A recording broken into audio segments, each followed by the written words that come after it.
पंद्रहवीं विधानसभा के 8वें सत्र की 30वीं बैठक और आज भी प्रश्नकाल के साथ शुरू होगी कार्यवाही। मंत्री प्रताप सिंह खाचरियावास क्या कुछ कह रहे हैं, जरा सुनिए। केंद्र में सरकार है, उनको अपने 9 साल का हिसाब देना चाहिए, बताना चाहिए कि आप ही ने नारा दिया था अब और नहीं पेट्रोल डीजल की मार। अब की बार बीजेपी सरकार आ गई, पेट्रोल डीजल ने महंगाई के सारे रिकॉर्ड तोड़ दिए। और ये जो लाल सिलेंडर है, लोगों में चर्चा है उसकी कि आपने 400 रुपये से सिलेंडर 1100 के पार पहुंचा दिया। तो आपने जो 1100 के पार सिलेंडर पहुंचाया है, तो आपने तो यहाँ पे कमाल कर दिया। ये ऐसा डेवलपमेंट आपने किया। 2 करोड़ लोगों को रोजगार देने की बात बीजेपी ने कही थी, हर वर्ष रोजगार देंगे। आप बार बार राजस्थान की सरकार के ऊपर आरोप प्रत्यारोप करते हो। आप राजस्थान की सरकार के काम पूछ रहे हो। राजस्थान की सरकार का काम घर घर तक पहुंच गया। हर घर में राजस्थान की सरकार का काम बोल रहा है।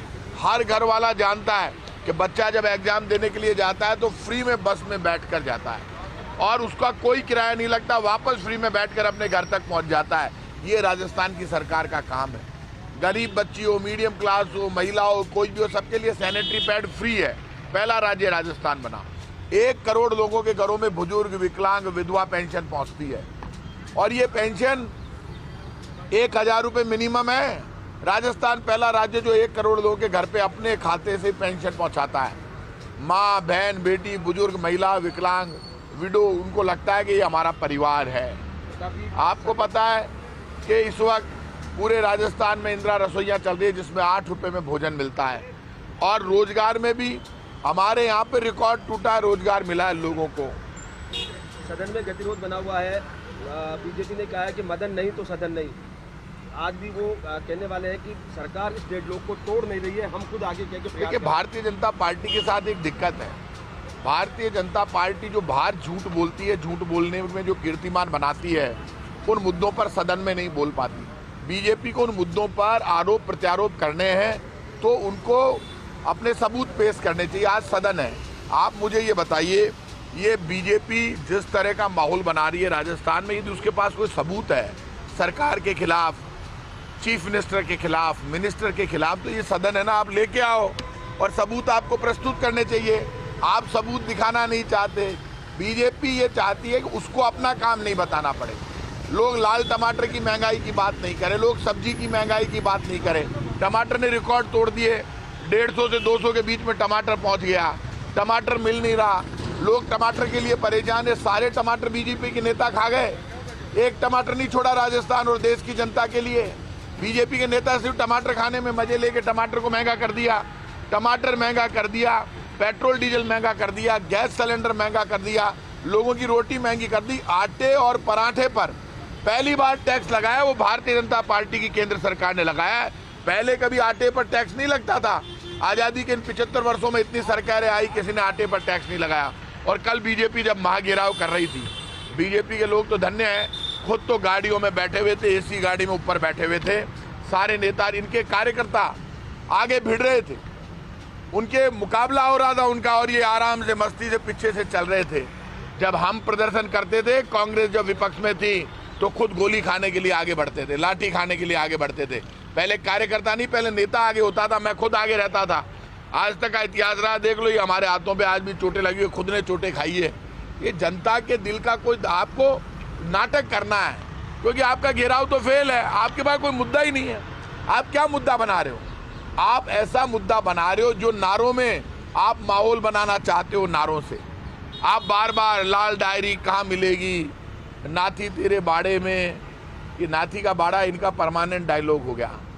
मुझे लगता है इनको नाथी का बाड़ा बहुत पसंद है। और नाथी के बाड़े का इतिहास ये है कि नाथी के यहाँ पर जब भी कोई गया तो खाली हाथ नहीं गया। अब बीजेपी वाले पहुँचे तो बीजेपी वाले जो लाल डायरी को मुद्दा बना रहे हैं, तो डायरी से इनका क्या लेना देना है? और आपके पास तो लाल डायरी थी विधानसभा में, तो बीजेपी के लोगों को, विधानसभा अध्यक्ष या प्रेस को उसी दिन दिखा देनी चाहिए थी। यदि आपके पास ऐसा कुछ है तो उसी दिन दिखा देते। बीजेपी की आदत पड़ गई। भारतीय जनता पार्टी के पास खुद के पास कोई मुद्दे नहीं है। आप दिखाओ, आपके पास कुछ हो, आपको बताना चाहिए बीजेपी के लोगों। बीजेपी के लोग हमेशा जिन मुद्दों पर बात कर रहे हैं, वो मुद्दे वो हैं जो जनता से जुड़े हुए नहीं हैं।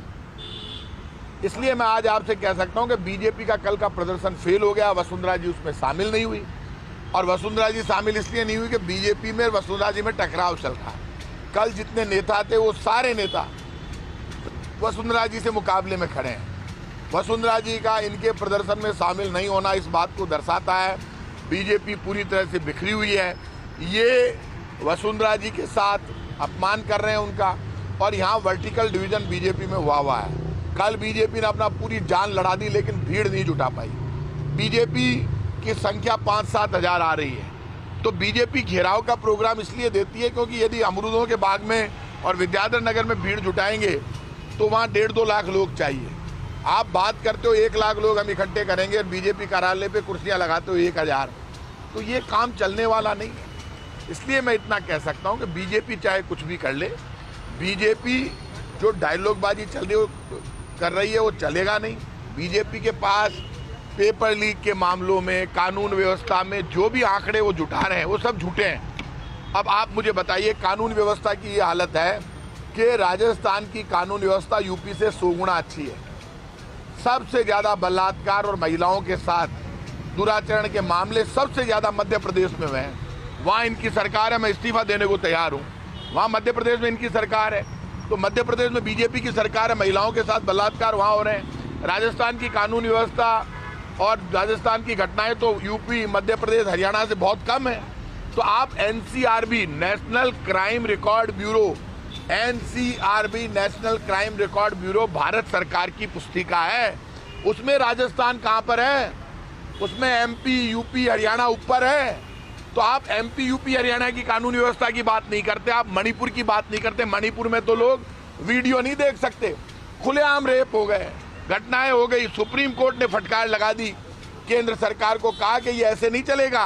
सुप्रीम कोर्ट खुद दुखी हो गया, लेकिन मणिपुर की घटनाओं से बीजेपी के लोग दुखी नहीं हुए। यहाँ पर भी ये राजनीति कर रहे हैं, बीजेपी के नेताओं को शर्म नहीं आती। वो मणिपुर की तुलना राजस्थान से करते हैं, कांग्रेस शासित राज्यों से करते हैं। इस तरह की जो डायलॉगबाजी बीजेपी कर रही है ये चलने वाला नहीं है। बीजेपी को खुद को अपनी गिरेबान में झांकना चाहिए, डायलॉगबाजी बंद करनी चाहिए और सच्चाई पर आना चाहिए। इनके 25 एमपीओ ने क्या किया, केंद्र सरकार ने क्या किया। महंगाई के लिए बीजेपी जिम्मेदार है, गरीबी, बेरोजगारी, भ्रष्टाचार के लिए बीजेपी जिम्मेदार है। इसलिए बीजेपी का झूठ, फरेब और धोखा अब नहीं चलेगा। राजस्थान में कांग्रेस मजबूत है, जनता कांग्रेस के कामों से बहुत खुश है। हर आदमी के लिए काम हुआ है और काम लोगों के घर तक पहुंचा है। पहली बार डेवलपमेंट और पब्लिक वेलफेयर में कांग्रेस की सरकार की चर्चा है। महंगाई राहत शिविरों में करोड़ों लोग पहुंच गए हमारे, और सब कार्ड लेकर गए, सबको रिलीफ मिला है। इसलिए बीजेपी का प्रदर्शन भी फेल है, बीजेपी फेल है। और बीजेपी सदन में जो हंगामा करती है, आज सदन है, सदन के अंदर उनको कुछ आरोप प्रत्यारोप खुद के साबित करने चाहिए, तब माने बीजेपी में दम है। आप उदयपुर जाके आए, राहुल गांधी की रैली है 9 अगस्त को, क्या तैयारी है? 9 अगस्त को आप जानते हैं कि आदिवासी दिवस है, आदिवासी हमारे गौरव हैं और ट्राइबल दिवस है। 9 अगस्त को राष्ट्रीय स्तर पर ट्राइबल दिवस को सम्मान के रूप में मना रही है। हमारे ट्राइबल हमारी पावर है। और मानगढ़ धाम पर आपको पता है कि हमारे आदिवासियों ने आज़ादी की लड़ाई में बहुत बड़ा बलिदान दिया था। वहाँ जलियांवाला बाग से भी ज़्यादा लोग शहीद हो गए थे। उनके सम्मान में पूरे देश में आदिवासी दिवस कांग्रेस पार्टी मना रही है। राहुल गांधी जी की राजस्थान में आने की संभावना है। वो मानगढ़ धाम उन आदिवासी दिवस में शामिल होने के लिए आएंगे। वो सिर्फ कांग्रेस पार्टी पूरे देश में मना रही है और उसका मकसद एक ही है कि हम हमारी आज़ादी के सिपाहियों को हमेशा याद करें, श्रद्धांजलि दें और हमारे इतिहास को, हमारे ट्राइबल्स और पूरा देश जाने कि ये असलियत है, कैसे आज़ादी मिली। बिल्कुल